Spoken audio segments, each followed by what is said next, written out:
बिस्मिल्लाहिर्रहमानिर्रहीम। Welcome to the inclined thinkers. अच्छा dear colleagues, particularly जो एम्प्लॉइज़ हैं उनके लिए ये वीडियो बना रहा हूँ। मेरी नज़रों से एक जो था वो डॉक्यूमेंट गुज़रा गोल्डन शेक हैंड के हवाले से, या जिन मुलाजमीन को जो है या जिन एम्प्लॉइज़ को रिटायर होने के लिए कहा जाएगा, तो उसमें डिफरेंट चीज़ें जो थी वो डिस्कस की हुई थी। तो मैंने ज़रूरी समझा कि बीइंग एम्प्लॉइज़ जो है वो आपके साथ डिस्कस किया जाए। सबसे पहले देखिए कि अगर गवर्नमेंट जो है वो एम्प्लॉइज़ को रिटायर होने का कहती है, तो उसके लिए पैकेज वन क्या होगा, लमसम पैकेज होगा। उसकी पहले कि अगर तो आपकी सर्विस 10 ईयर्स है, तो आपको 1 grass salary for each years completed, यानी जितने साल मुकम्मल हो गए होंगे उतनी ग्रास सैलरीज जो हैं वो मिलेंगी, अगर सर्विस जो है वो 10 ईयर्स है। तो अगर आपकी सर्विस जो है वो 10 to 20 ईयर्स है, तो ये हर कंप्लीटेड ईयर्स के ऊपर जो है वो 1.5 ग्रॉस सैलरी, यानी 1.5 सैलरी जो है वो मिलेगी।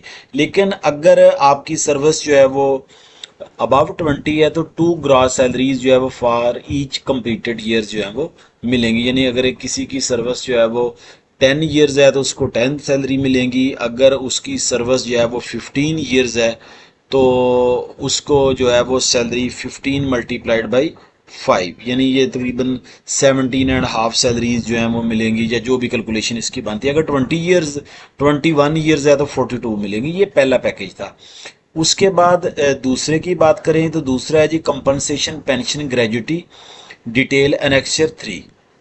ये ड्राफ्ट समरी है इसकी।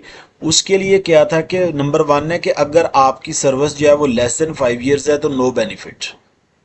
उसके बाद अगर आपकी सर्विस जो है वो 5 to 10 ईयर्स है, तो ग्रेजुटी क्या होगी, 1 बेसिक पे फॉर ईच कंप्लीटेड ईयर्स। ये ऊपर वाला पैकेज ये तकरीबन मिलता जुलता, यानी 5 to 10 के दरमियान है। अगर आपकी सर्विस जो है वो मोर देन 10 ईयर्स है, तो आपको पेंशन मिलेगी। वो किस रेट पे मिलेगी वो अभी डिसाइडेड नहीं है। इसी तरह ये एक पैकेज 3 था,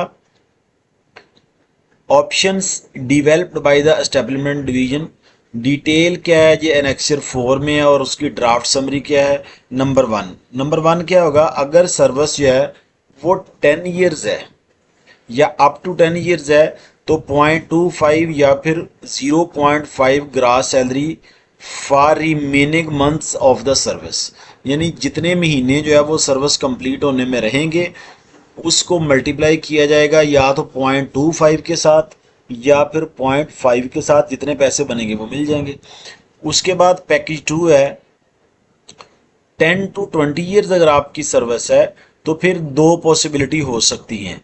पहली पॉसिबिलिटी ये है कि या तो आपको पैसे मिल जाएं 0.25 से मल्टीप्लाई करके जितने मंथ रहते हों, या फिर 0.5 से मल्टीप्लाई करके जितने आपके completed month of the service होंगे, यानी या तो उतने मिले। अगर आपके रिमेनिंग में है तो 0.25 से मल्टीप्लाई होगा, लेकिन अगर आपके कंप्लीटेड है तो 0.5 से मल्टीप्लाई होगा। अगर आपकी सर्विस जो है वो अबव 20 है, तो 100 to 200% pension till the retirement. जितनी देर तक रिटायरमेंट नहीं होते उतनी देर तक 100 to 200 के दरमियान जो है वो पेंशन एडजस्ट होगी। और उसके बाद ये पैकेज 4 है, इसमें दो हैं। इसमें लिखा हुआ है कि जी हाइब्रिड सर्वेंस पैकेज, यानी lump sum amount plus pension detail at annexure 5। उसका ड्राफ्ट में क्या लिखा है जी, नंबर 1 अप टू 10 ईयर्स अगर आपकी सर्विस है तो फिर क्या होगा, 1.5 gross salaries for each remaining years, यानी लमसम एक ही दफ़ा पैसे दे दिए जाएंगे। कितने, जितनी आपकी सर्विस रहती है उसको जो है वो 1.5 के साथ मल्टीप्लाई कर दिया जाएगा। लेकिन आपकी जॉब जो है वो रेगुलर 10 ईयर्स होनी चाहिए। अब इसमें यह भी मेंशन नहीं है कि रेगुलर या कॉन्ट्रैक्ट की बात की गई है। उसके बाद नेक्स्ट वन है कि अबव 10 ईयर्स है, अप टू 10 ईयर्स होगा तो ये होगा। अगर अबव 10 ईयर्स है तो फिर क्या होगा, 1.5 gross salaries for each remaining years, यानी जितने साल रहते होंगे हर साल में जो आपकी सैलरी है उसको 1.5 से मल्टीप्लाई कर दिया जाएगा, यानी जितनी सैलरी आप ले रहे हैं उसको 1.5 गुना जो है वो आप दे दिया जाए और उसको फर्क कर दिया जाए। और बी ऑप्शन है कि per month pension with effect from date of the servants.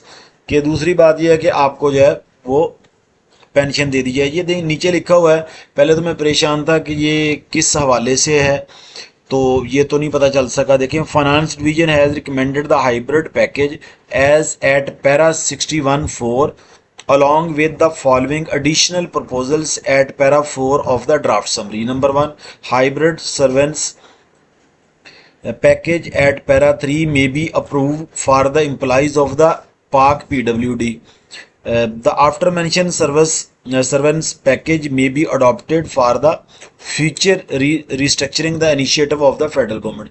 अच्छा, ये डॉक्यूमेंट गुजरा था, इसकी ऑथेंटिसिटी तो नहीं हो सकी कि ये किसी पर्टिकुलर डिपार्टमेंट के लिए है या क्रॉस द बोर्ड सबके लिए है, सिर्फ फेडरल के लिए है या सिर्फ मुलाजमीन के लिए, यानी इसकी किसी किस्म की भी ऑथेंटिसिटी नहीं थी।